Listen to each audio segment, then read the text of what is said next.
ಕನ್ನಡಮ್ಮನ ಕಂದನು ನಾನು ಲಾವಣಿ ರೂಪದಲ್ಲಿ ಹೇಳುವೆನ ಕನ್ನಡಮ್ಮನ ಕಂದನು ನಾನು ಹಾಡಿನ ರೂಪದಲ್ಲಿ ಹೇಳುವೆನ ತುಳಸಿ ಪ್ರಶಸ್ತಿಯ ಹುಕ್ಕೇರಿ ಬಾಳಪ್ಪ ಹೌದ್ರಪ್ಪ ತುಳಸಿ ಪ್ರಶಸ್ತಿಯ ಹುಕ್ಕೇರಿ ಬಾಳಪ್ಪ ತಿಳಿದು ಬದಾನ ಕೊತ್ವ ಶಂಕರಪ್ಪ ಮಂದ ಬುದ್ಧಿಯ ಕಂದನು ನಾನು ಲಾವಣಿ ರೂಪದೊಳಗೆ ಹೇಳಿದೆನ ಮಂದ ಬುದ್ಧಿಯ ಕಂದನು ನಾನು ಹಾಡಿನ ರೂಪದೊಳಗೆ ಹೇಳಿದೆನ ಕೇಳಿರಿ ಕೇಳಿರಿ ಕನ್ನಡ ತಾಯಿಯ ವೈಭವ ನಾನು ಹೇಳುವೆನ ಕನ್ನಡಮ್ಮನ ಕಂದನು ನಾನು ಲಾವಣಿ ರೂಪದಲ್ಲಿ ಹೇಳುವೆನ ಕನ್ನಡಮ್ಮನ ಕಂದನು ನಾನು ಹಾಡಿನ ರೂಪದಲ್ಲಿ ಹೇಳುವೆನ ಹಾಡಿನ ರೂಪದಲ್ಲಿ ಹೇಳುವೆನ ಹಾಡಿನ ರೂಪದೊಳಗೆ ಹೇಳಿ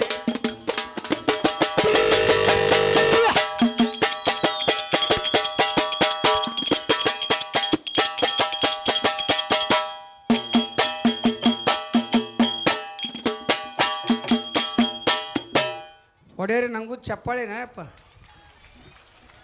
ಹೇಳಿ ಹೊಡಿಸೋದಾಗೈತೆ ಬಂಧುಗಳೇ ಮಧ್ಯಾಹ್ನದಾಗ ರಾಯಣ್ಣ ಸ್ವಾತಂತ್ರ್ಯ ವೀರ ಕನ್ನಡದ ಕೆಚ್ಚೆದೆಯ ಕಲಿಯಾದ ಶೂರ ತಾಯ್ನಾಡ ಅಭಿಮಾನ ಹುರಿಗೊಂಡ ಶೂರ ತಾಯ್ನಾಡ ಅಭಿಮಾನ ಹುರಿಗೊಂಡ ಶೂರ ಕಿತ್ತೂರ ಕ್ರಾಂತಿಯಲ್ಲಿ ಅವನಾದ ಅಮರ ಸಂಗೊಳ್ಳಿ ರಾಯಣ್ಣ ಸ್ವಾತಂತ್ರ್ಯ ವೀರ ಕನ್ನಡದ ಕೆಚ್ಚೆದೆಯ ಕಲಿಯಾದ ಶೂರ ಚಾನಮ್ಮ ನೀವು ಕಂಪನಿ ಸರ್ಕಾರಕ್ಕೆ ಕಪ್ಪು ಕಾಣಿಕೆಯನ್ನು ಕೊಟ್ಟು ನಮ್ಮ ಜೊತೆ ಒಪ್ಪಂದ ಮಾಡಿಕೊಳ್ಳಬೇಕು ಇಲ್ಲದಿದ್ದರೆ ಕಿತ್ತೂರಿನ ಮಾನಹಾನಿ ಪ್ರಾಣಹಾನಿಯಾಗುವುದು ಖಂಡಿತ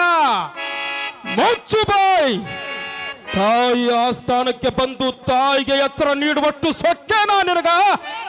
ಇಲ್ಲಿ ಕಟ್ಟಳೆ ಮಾಡುವ ಅಧಿಕಾರ ಇರುವುದು ನಮಗ ನಿಮಗಲ್ಲ ರಾಯಣ್ಣ ನೀನು ಕೇವಲ ಬಾಗಲ ಕಾಯೋ ಸಿಪಾಯಿ ನಿನ್ನ ಜೊತೆ ಮಾತಾಡಲು ಬಂದಿಲ್ಲ ಏಯ್ ತ್ಯಾಕ್ರೆ ಕನ್ನಡಿಗರ ಮಾನಾಭಿಮಾನ ನಿನ್ನ ತಕ್ಕಜ್ಜಿನಾಗೇನ್ ಗೊತ್ತೈತಿ ಇದು ಕೆಚ್ಚದ ಕಲಿಗಳ ಹುಟ್ಟಿರೋ ನಾಡೈತಿ ಅಂಜಿಕೆ ಅರಿದಿರೋ ಬೀಡೈತಿ ಕಿತ್ತೂರು ದೇಶಭಕ್ತರ ಸ್ವಾಭಿಮಾನದ ಗೂಡೈತಿ ಪ್ರಾಣ ಹೋದರೂ ದೇಶ ಉಳಿಯಲಿ ಎಂಬ ನಾಡನಿಷ್ಠೆಯ ಮಕ್ಕಳ ಕಾರು ನಾಡೈತಿ ಇಂಥ ನಾಡಿಗೆ ನೀಚ ಭಯ ತೋರಿಸ್ತಿ ಬದುಕುವ ಆಸೆ ನಿಮಗಿದ್ದಂಗಿಲ್ಲ ಅಂತ ಕಾಣಿಸ್ತೈತಿ ನಿಮ್ಮನ್ನ ಉಳಿಸುವ ಆಸೆ ನಮಗೂ ಇಲ್ಲ ಗುರುದೇವ ಹೆತ್ತ ತಾಯಿ ಕತ್ತು ಹಿಚ್ಕೋ ಇಂಥ ಮಂಗ್ಯ ನನ್ನ ಮಕ್ಕಳು ಮಾತು ಕೇಳ್ಕೊಂಡು ಸುಮ್ಮನೆ ಕುಂದ್ರಾಕ ನಾ ಶಂಡಲ್ರಿ ಕಿತ್ತೂರು ಚೆನ್ನಮ್ಮ ತಾಯಿಯ ಬಂಟಾದಿನಿ ಅಪ್ಪನೆ ಕೊಡ್ರಿ ತಾಯಿ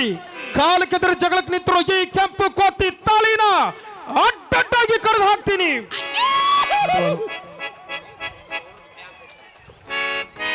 ಈಗ